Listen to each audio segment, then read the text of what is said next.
Guys I welcome all of you to the our YouTube channel Gyan with Sachin. तो दोस्तों आज की इस वीडियो में हम बात करेंगे पॉलिटेक्निक फर्स्ट सेमेस्टर के अप्लाइड फिजिक्स के क्वेश्चन नंबर 9 के बारे में।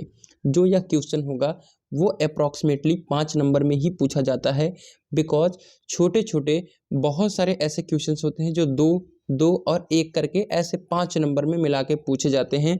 तो मैंने सोचा कि आप सभी को उन क्वेश्चंस को भी दिखाया जाए। तो अगर आप सभी क्वेश्चन नंबर 9 का मतलब अभी तक नहीं समझ पाए हैं तो समझ लीजिए, हमने पॉलिटेक्निक फर्स्ट सेमेस्टर के अप्लाइड फिजिक्स के 9 क्वेश्चन, अप्लाइड केमिस्ट्री के ऐसे ही सीरीज जो चलाई थी उसमें भी लगभग 10 क्वेश्चन, और ऐसे ही अप्लाइड मैथमेटिक्स की सीरीज जो चलाई थी उसमें भी ऐसे ही क्वेश्चंस किए जा चुके हैं, जो हर एक वीडियोस के माध्यम से एक एक क्वेश्चन को कराया गया है। तो अगर अभी तक आपने उन क्वेश्चंस को नहीं देखा है तो डिस्क्रिप्शन बॉक्स में लिंक गिवन है, जाओ और एक एक क्वेश्चंस करके सॉल्व कर लो, क्योंकि यही 10 से 20 क्वेश्चन जो होते हैं वो आप सभी के पॉलिटेक्निक फर्स्ट सेमेस्टर में बार बार रिपीट होते हैं। इससे ज़्यादा कुछ आप सभी को पूछा नहीं जाएगा, ठीक है।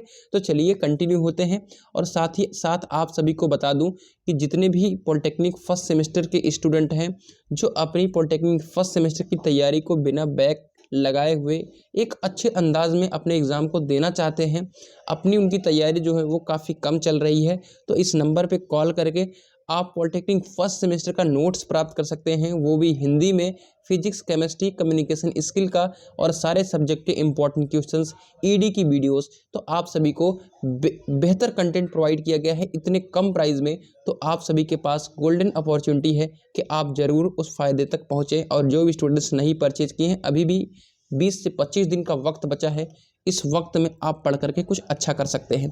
साथ ही साथ मैं एडिशनल चीज़ें भी बताता हुआ चल रहा हूँ कि आप सभी का जो एग्जामिनेशन 7 जनवरी से होने वाला था वो अब नहीं होगा। अभी भी बच्चों के दिमाग में अगर डाउट है तो बिल्कुल डाउट निकाल दीजिए, अभी एग्ज़ाम नहीं होगा। साथ ही साथ में अपने कंटेंट की तरफ पर मूव करते हैं, और जो हमारा पहला क्वेश्चन है वो है घर्षण गुणांक तथा घर्षण कोण की परिभाषा लिखिए, ठीक है। आप सभी ने एक फार्मूला जरूर देखा होगा, कौन सा फार्मूला, कि F बराबर म्यू आर, ठीक है, F बराबर म्यू आर, ठीक है। म्यू जो है वो घर्षण गुणांक है, आर जो है वो अब प्रतिक्रिया बल है, और F आपका क्या है कि फोर्स है, ठीक है, घर्षण बल है, ठीक है।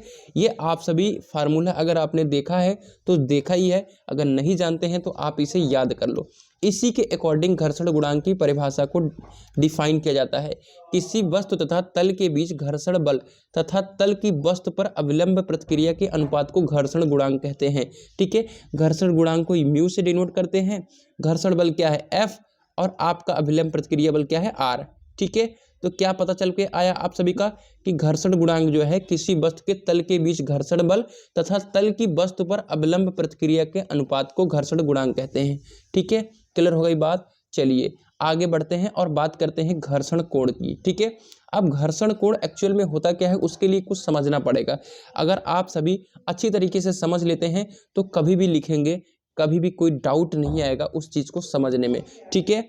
अब हम एक ऐसे ही तल बना लेते हैं, ठीक है, क्षैतिज तल बना लेते हैं, और यहाँ पर नीचे की तरफ हम W भार लगाते हैं, ठीक है। तो जब नीचे की तरफ हम W भार लटका देंगे तो ऊपर की तरफ हमें प्रतिक्रिया बल R देखने को मिलेगा, ठीक है। उसके बाद यहाँ पर प्रतिक्रिया बल R देखने को मिलेगा, तो यहाँ पर जो इसके बीच का जो एंगल होगा, ठीक है, अभिलंब प्रतिक्रिया R के बीच जो एंगल बनता है, ठीक है, इसका जो रिजल्टेंट निकलेगा उसके बीच का जो एंगल थीटा बनता है, यही आपका होता है घर्षण कोण, ठीक है। क्लियर हो गई बात। जैसा कि यहाँ पर दिख रहा है आप सभी को, यहाँ पर जो ये थीटा एंगल बना है यही आपका घर्षण कोण है। तो क्या है, सीमांत घर्षण की अवस्था में सीमांत घर्षण बल F तथा अभिलंब प्रतिक्रिया R का परिणामी P जो है उसके बीच जो कोण बना है, प्रतिक्रिया बल R के बीच जो कोण बना है उसे हम घर्षण कोण कहते हैं, ठीक है। अब यहाँ पर W बराबर mg, ये आप याद कर लीजिएगा, ठीक है। ये छोटी छोटी बातें हैं जो आप सभी भूल जाते हैं, ठीक है। W बराबर mg याद कर लेना, ठीक है। अब सपोज करो यहाँ पर लिखा है थीटा s, तो यस का मतलब स्टैटिक है, ठीक है। अगर यहाँ पर k लिखा होता तो मतलब काइनेटिक है, मतलब यहाँ पर स्थैतिक और गतिक दोनों को लिया जाता है, ठीक है।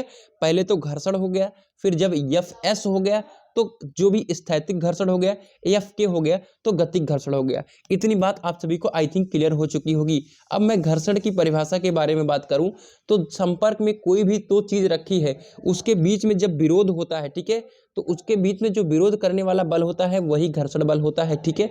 जैसे आप पैदल चल रहे होते हैं, आपका विरोध कर रहा है क्या, आपका जो जिस सड़क पर आप चल रहे हैं, जिस प्लेन पर चल रहे हैं, वो उसका विरोध कर रहा है, तभी ना आपको ताकत लग रही, तभी ना उसके अपोजिट आप चलने की कोशिश कर रहे हैं। अगर बल नहीं लगता तो आप फिसलते हुए चले जाते और आप गिर जाते, ठीक है।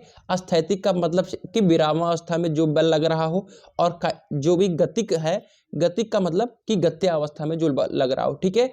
गत्यावस्था में आप हैं और जो घर्षण बल आपको रोक रहा है वो गतिक घर्षण बल है, ठीक है। अस्थैतिक अवस्था में हैं आप, विरामावस्था में कोई वस्तु है, जो घर्षण बल उसको जो भी बल रोक रहा है उसे हम अस्थैतिक घर्षण बल कहते हैं, ठीक है। अब इसी तरीके से घर्षण गुणांक भी पूछता है, तो जिस तरीके से हमने आपको घर्षण गुणांक बताया है उसी प्रकार उसमें सिर्फ गतिक और अस्थैतिक लिख देंगे तो आपका काम हो जाएगा, ठीक है। आई थिंक आपको वीडियो पसंद आई होगी। साथ ही साथ मैं एडिशनल चीज़ आप सभी को बता दूं कि जितने भी स्टूडेंट पॉलिटेक्निक फर्स्ट सेमेस्टर का नोट्स प्राप्त करना चाहते हैं वो अभी कॉल कर लीजिए, बिकॉज अभी भी आप सभी के पास अग्रिम मौका है कि आप सभी अपने पॉलिटेक्निक फर्स्ट सेमेस्टर को बेहतर अंजाम देंगे और बेहतर प्रिपरेशन कर पाएंगे अपने कम समय में। फिलहाल मिलते हैं एक नई वीडियो के साथ, तब तक के लिए good bye, tata, love you all.